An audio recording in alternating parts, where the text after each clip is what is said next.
President Bola Ahmed Tinubu on Wednesday said his administration will work closely with the leadership of the National Assembly to remove political and bureaucratic bottlenecks stalling the operationalization of state police in Nigeria. Speaking at the State House Abuja during a meeting with members of the Northeast Governors Forum, led by Babagana Zulum, the president said the time had come for a clear collective path towards community-based policing that reflects the peculiar needs of different regions. The president stressed that while political concerns will always surface around the issue, they must not be allowed to derail urgent security reforms. Joining us to discuss President Tinubu's hint on establishing state police, how this will change the tide in the fight against insurgency and violent crimes, is Nnoruka Udechukwu, Senior Advocate of Nigeria, former Attorney General of Anambra State. Good morning, Mr. Udechukwu, SAN. Thank you for joining us on the morning show.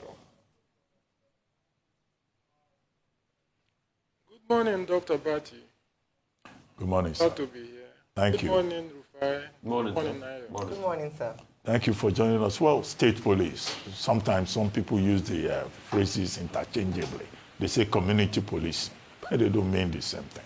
But, you know, by 2014 National Political Conference, you know, that conference recommended state police.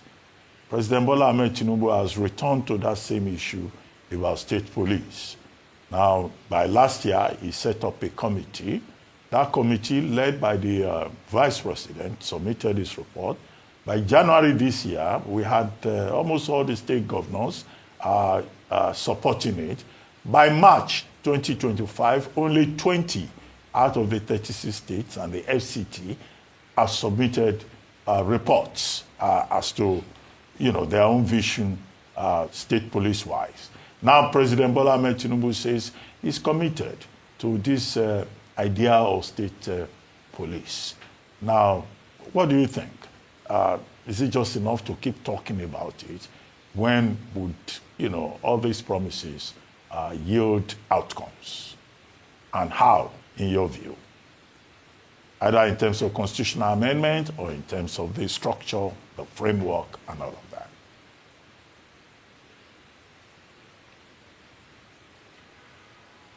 Well, thank you once more again for having me. I think the place for me to start is to emphasize that the issue about whether to have a central police organization or to allow states to run their own police services had always been with us.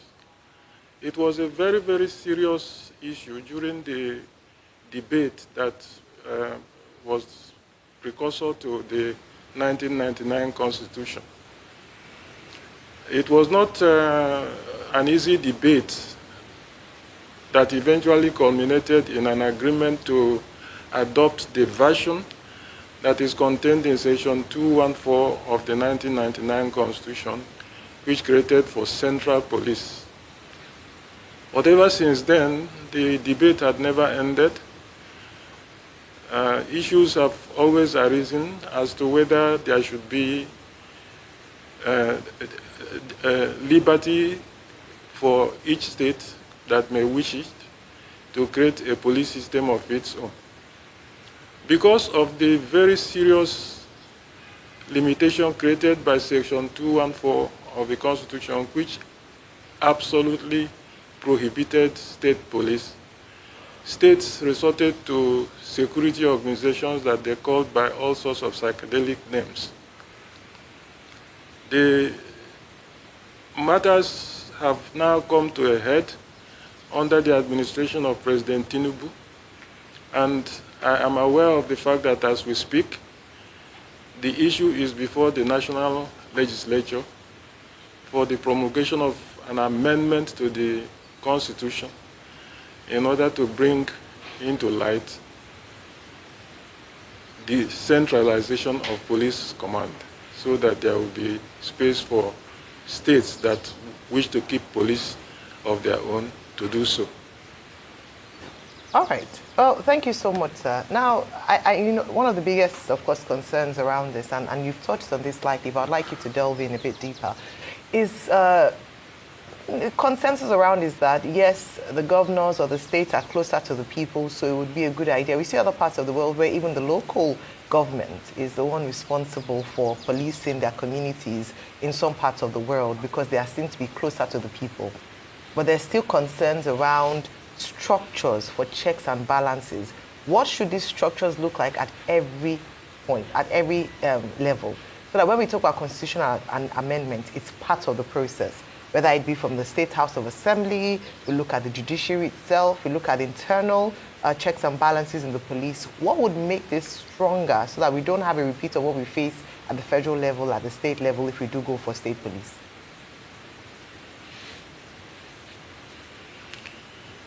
You know, the problem we have in Nigeria is that of politics. The kind of politics that we experience in Nigeria, the winner takes all kind of politics, the highly charged political atmosphere that we live under, makes it very, very difficult to find a solution to what is otherwise a very simple matter.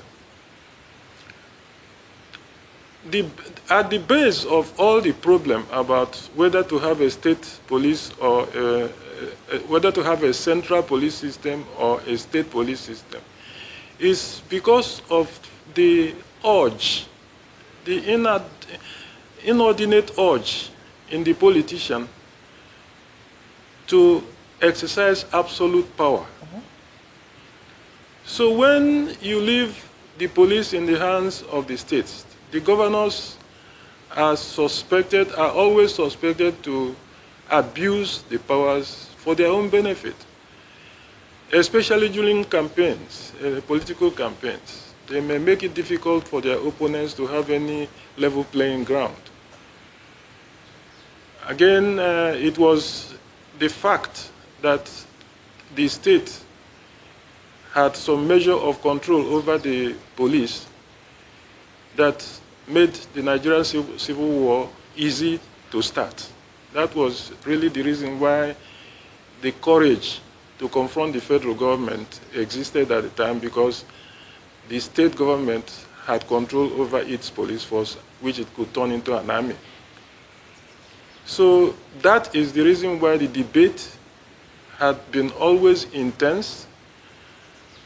And I can assure you that even if you yield to the present demand for decentralized police force, the same problems that we are seeing in the past will resurface.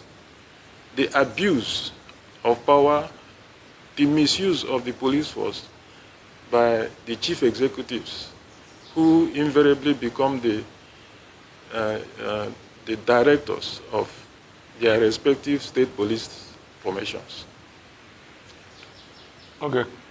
So can you just take us through maybe like a mental understanding of how you want checks and balances to be put in place if we have a case of state police? So take, for instance, I was going through a couple of ideas myself, and one I thought of to be a council of accountability where NGO, human interest group, citizens from society are put on that council that act as buffer to check the activities of various state police. So that council of accountability is the council where people will report police infractions in various states, and they're going to review and, give, binding, what's it called now, narrative or, binding ideas as regards how that infraction is going to be handled. But it should be peopled by the people of Nigeria, NGO, human interest group, to be able to have a level of accountability. What do you think about that? What model would you think the state police should run on for effectiveness?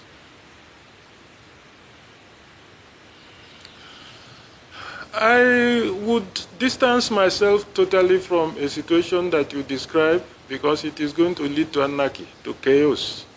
And it had resulted in chaos in the past. My recommendation would be to look very critically at Section 214 of the 1999 Constitution, especially the provision therein that limited absolutely the power to establish police in the federal government.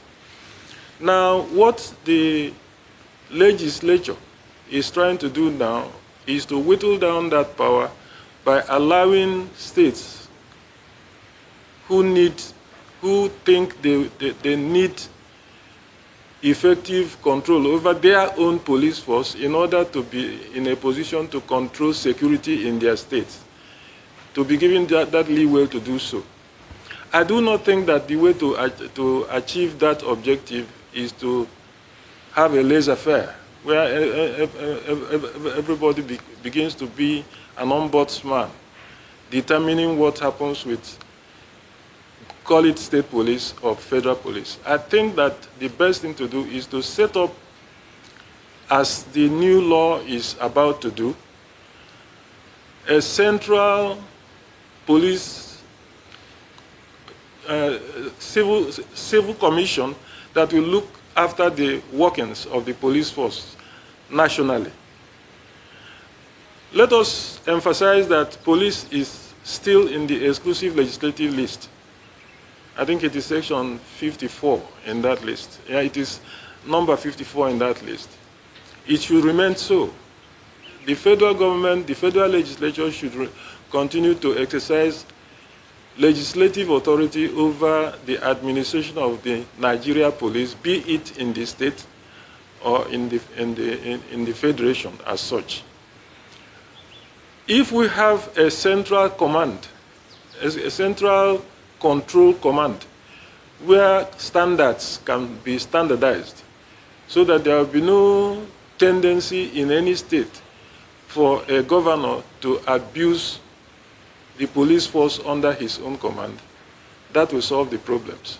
But what if you have a case scenario where... Whether that is achievable in the kind of political environment that we run is another matter altogether. And that's exactly my point, because when you look at it, we have something of that nature.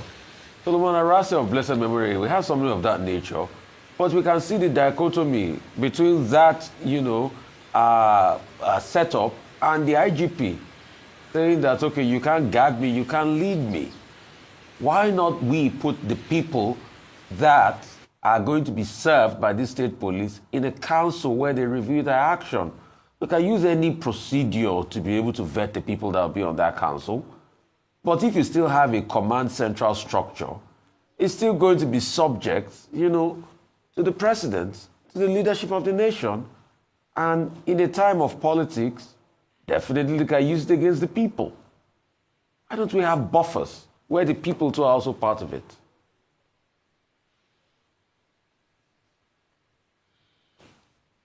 Well, Rufai, my contention had always been that there is no perfection in life. There is no perfection in human affairs.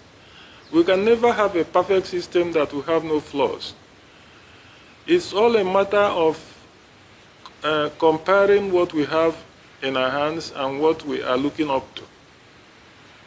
I will always be the one to canvass that a laissez-faire where every citizen is an ombudsman to control what goes on in every institution, including the police force. Okay. The sort of rowdy environment we have with those, permit me to use the word, who call themselves civil... Okay, I just... is it civil defense society? No, I just need two clarifications, yes. Mr. Odechukwu here.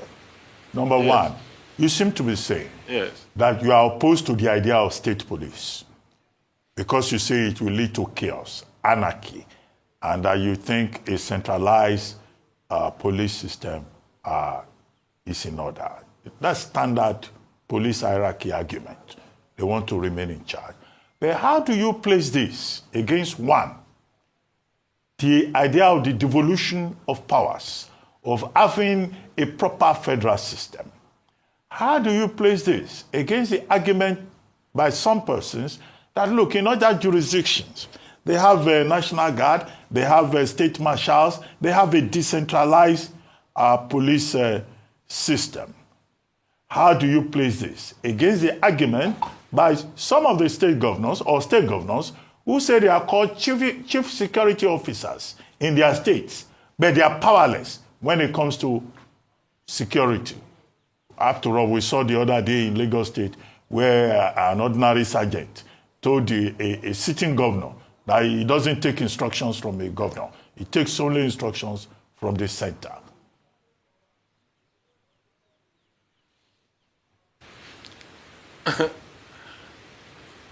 Dr. Abati, I try as much as possible to distance myself from political issues in Nigeria, but let me say this as forcefully as I can. There is nothing wrong with the present system we have, whereby a commissioner of police in a state takes direction from the state governor, except where a particular directive is considered to be overreaching, in which case the commissioner of police clears the matter with the hierarchy of the police force, the Inspector General of Police and Mr. President. I don't see anything wrong with that. What we are gearing towards is people who want to exercise absolute powers. And absolute powers always corrupts absolutely.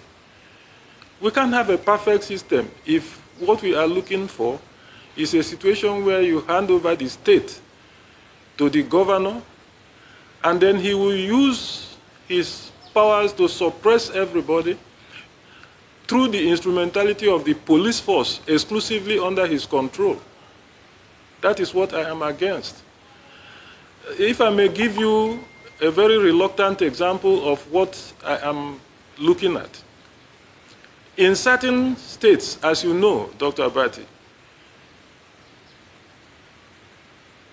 political groups who are in opposition to the ruling government may have difficulty running a campaign, a political campaign in that state. They are not even allowed to put on placards. If they put, they are removed. Now, if you get the governor and give him a police force under his control, heaven forgive us, because he will do whatever he likes in that state, and you will never have the voice of opposition in that state. All right. Okay, thank you so much. Okay. All right. You want to say In other words, you are saying, sir, that you don't believe that the persons we elect as governors have the maturity or the common sense to be able to ensure security on behalf of the people over whom they govern. That's what you are saying. You've said it more loudly than I can, because the examples are suffuse. We have the examples of proof of what you have just said. What is happening in River State, for instance? Okay. How come that an ex-governor is exercising so much power? Absolute power will always corrupt absolutely. If you allow the governor, the kind of Wike, to have that kind of control over a police force in his state, heaven forgive us. All right. Well, I see your point, sir. However, maybe the conversation should be around the kind of leaders that we elect, the kind of people who we elect to govern us. Because if you make that argument for security alone, you can make it for a number of other things. You know, control of state resources, state electoral commissions. You can make that argument. So perhaps maybe the conversation should be around elevating the kind of leaders that are elected as governors, since they'll have such responsibilities in the event of state police. Well, let me probe further on a statement that you made earlier on. You talked about the control of regional police in the First Republic, making the civil war easier. Now, would you not say that we still have separatist tendencies? We hear it almost on a every other week. One person saying they want to separate, one other. Do you think that creation of state police would mitigate this risk, or do you think that would help to mitigate this risk? Because it's still here, despite the fact that it's central, it's centered. Thank you, Ayo. Let me try and get back to where I began to see if I can make myself clearer. The provision in Section 214 of the 1999 Constitution, the only thing I find a little bit difficult to accept in it is that it absolutely prohibits the existence of state police. I think that that is the anomaly that the present bill before the National Assembly is trying to cure, whereby you can now have state police commands, but under control of a central controlling body, so that standard can be unified. What I am against is leaving it free to the governor of a state to take control of the police force and do whatever he likes. We've seen how dangerous that can be in the past.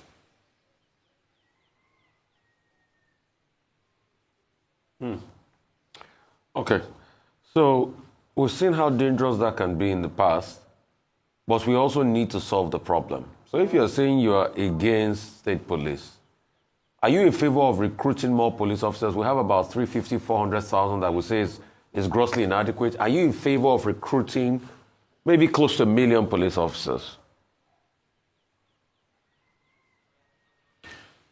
Please, I think I have failed to get my views really understood. Let me try once more. I am not against state police. What I am against is exclusively controlled by the governor.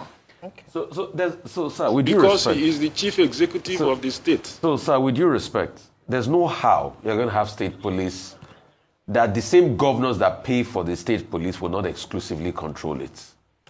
And there's no how that all of a sudden you are going to have saints or perfect politicians like you say we do not have overnight, not even with the political structure that you pay close to 100 million for nomination form, not with that structure. So you will have the highest spenders. Perhaps some of them might be rogues in nature. So there's no how you will not have that. So let's remove all of that. What we are saying is, so do you now favor, if we don't have this that you are saying,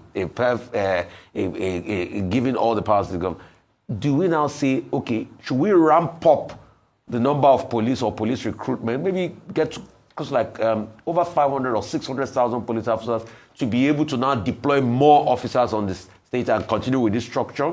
Is that a suggestion that you might look at? Rufai,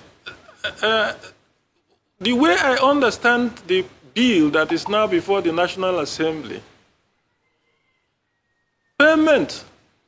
funding of the bill for maintenance of state police is not going to be left to the responsibility of the governors or state government.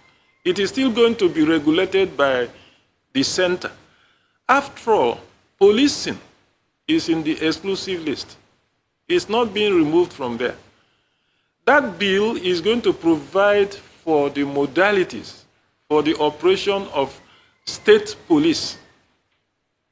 Let it remain under the control of state agency. Let it not be left in the hands of politicians who, from time to time, are governors of the respective states and who are going to use these police force as political weapon against their opponents. Okay, thank you so much, sir. All right. We see it every time. Thank you.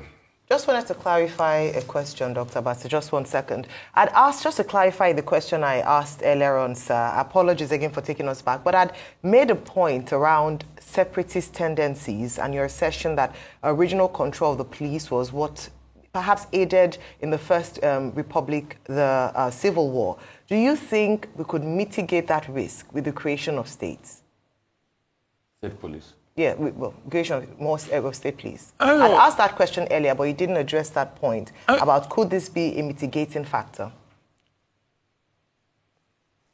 I'm sorry if I didn't. Let me try again. I am looking at the bill that is presently being debated by the National Assembly. I think it makes sufficient provisions to deal with this issue you are raising, these separatist issues. The contemplated police formations that are now going to be called state police are not going to be exclusively under the control of the governors who may then be tempted to deploy it for separatist adventures.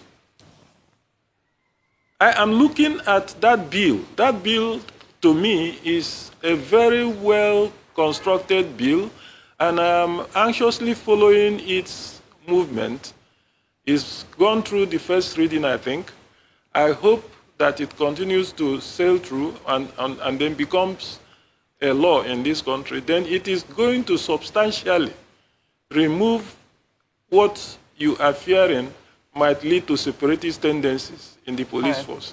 Because the police, the state police that is envisaged under that bill is not a state police that the governor can do as he pleases with. All right. Okay, sir, just before we round off, it is the content of that bill that is now before the National Assembly that is giving me the courage to make the points that I'm making. Excellent. All right. So just as a way of a solution, or perhaps a way to check some of the concerns you talked about, would it then make sense to have elected regional police in the 6 geopolitical zones? So regional, rather than state police, let's move for regional police so that we don't have elected in the 6 regional political zones in Nigeria. Would that be a better solution? Ayo, I'm sorry you've hit me below the belt. You've gone to an area where I will say no a million times. And why is that so, sir? Please do not leave the fate of Nigerians in the hands of elected people. We know how these elections are done.